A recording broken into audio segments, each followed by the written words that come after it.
Well, ladies and gentlemen, it's about 5 o'clock in the afternoon. I got the tank out.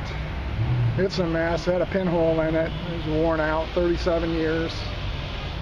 Eventually, rust never sleeps, and it finally pinholed. And this is what I discovered. I don't know if you can really see this, but here it's kind of worn through, and then here it is worn through.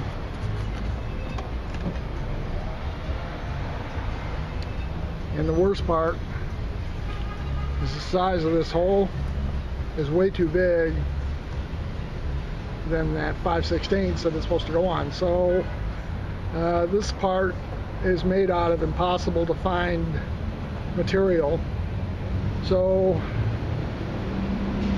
I'm going to do something with this one since most of it's still in good shape.